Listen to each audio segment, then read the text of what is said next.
Imagine a quiet night outside Florence. Two young people park their car far from the city lights, believing they have the world to themselves. But they are completely exposed. Someone is watching from the tree line. Someone who has done this before and is about to commit another double murder. For 17 years, a single predator hunted couples in the Tuscan countryside, using the exact same gun. He vanished after every kill, and despite decades of obsession, arrests, and highly publicized trials, the absolute truth never surfaced. The true horror of this story lies in a chilling reality.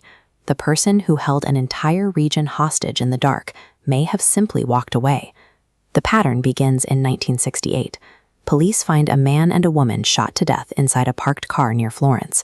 At the time, it looks like an isolated tragedy, a one-off crime. But years later, investigators pull a piece of evidence that connects that attack to a much darker sequence of events.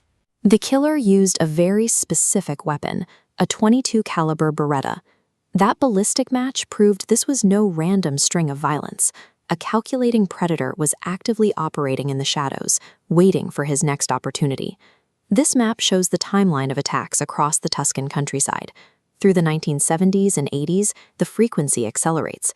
The strikes feel ritualistic. The victims are almost exclusively young couples seeking privacy in remote areas. In several instances, female victims are mutilated. The killer is hunting a precise scenario. He doesn't break into secure mansions. He doesn't stalk high-profile targets. He waits for ordinary people to seek out a quiet moment together.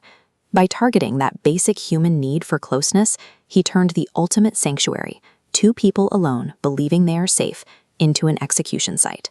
Once fear enters a space that private, it spreads rapidly. Across Italy, a parked car is viewed as a coffin. A dark country road feels like a trap.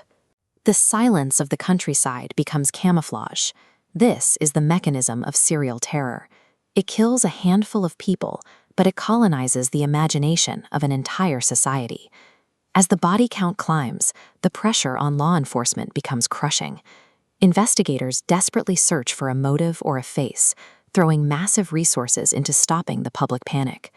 The Monster of Florence achieved mass psychological devastation without mass casualties.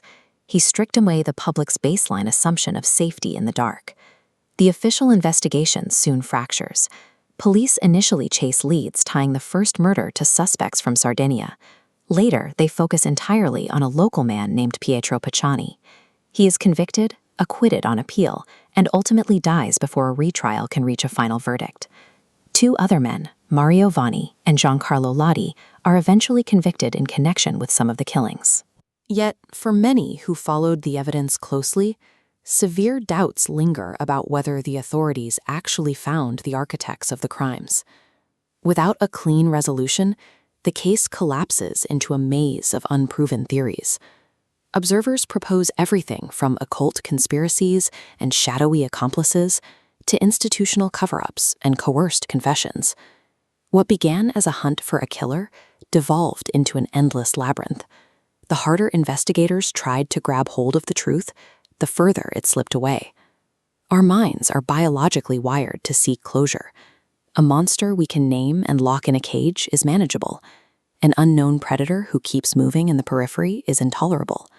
So we are forced to ask, was he a solitary ghost who knew the Tuscan hills so intimately he could vanish like smoke? Was he sitting comfortably at a distance, watching the police chase the wrong men? If the wrong people were punished, the real killer achieved something far worse than evading justice. He escaped history entirely.